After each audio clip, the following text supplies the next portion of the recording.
Jail की दुनिया में बिना इजाजत किसी भी तरह की आजादी को पाना इतना भी आसान नहीं होता है और एंडी को इस गुस्ताखी के लिए 2 हफ्ते के लिए अंडा सेल में भेज दिया जाता है। एंडी के बाहर आने पर जब बाकी के कैदी उससे पूछते हैं कि उसने ऐसा क्यों किया, तब एंडी कहता है कि आजादी की उम्मीद में। तब रेड एंडी से कहता है कि जेल में उम्मीद के लिए कोई जगह नहीं होती है, बिना उम्मीद के ही जीना यहाँ पर आसान होता है।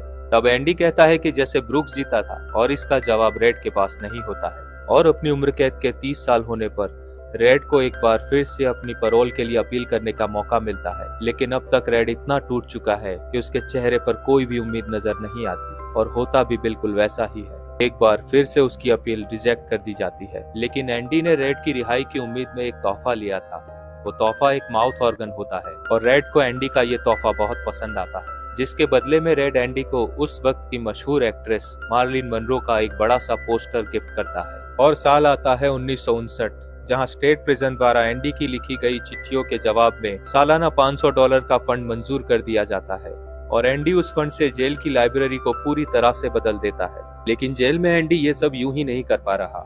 इसके लिए उसे वार्डन का हर काम करना पड़ता है, जिसमें वार्डन की काली कमाई का हिसाब रखने से लेकर उसे सफेद करने की जिम्मेदारी भी एंडी की होती है। एंडी जब इसके बारे में रेड को बताता है, तो रेड कहता है कि अगर वार्डन पकड़ा गया तो उसे भी हमारी तरह जेल में ही रखा जाएगा। एंडी कहता है कि अगर कभी भी ऐसा हुआ तो ना ही उसका नाम आएगा और ना ही वार्डन का, क्योंकि सारी काली कमाई का पैसा वार्डन के पार्टनर रैंडल स्टीवंस के अकाउंट में जाता है। लेकिन रैंडल स्टीवंस असल में है ही नहीं, सिवाय कागजों पर होने के। तब रेड एंडी से पूछता है कि क्या उसे डर नहीं लग रहा, लेकिन 2 उम्र कैद की सजा काट रहा मुजरिम जो पहले से ही जेल में है, उसे क्या ही डर लगेगा।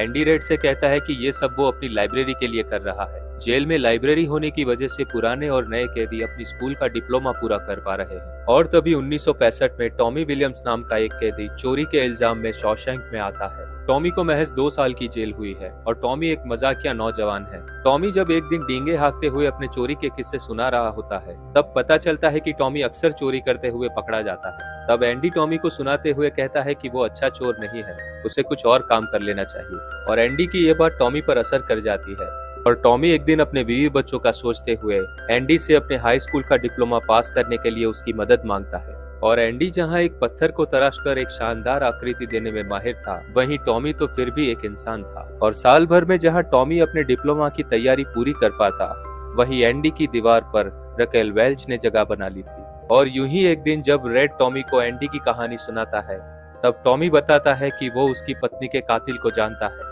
दरअसल 4 साल पहले टॉमी जिस जेल में था, वहीं एल्मो ब्लाच नाम का एक और कैदी था, और वो एक सनकी और पागल किस्म का इंसान था। टॉमी कहता है कि उसने खुद पूरी डिटेल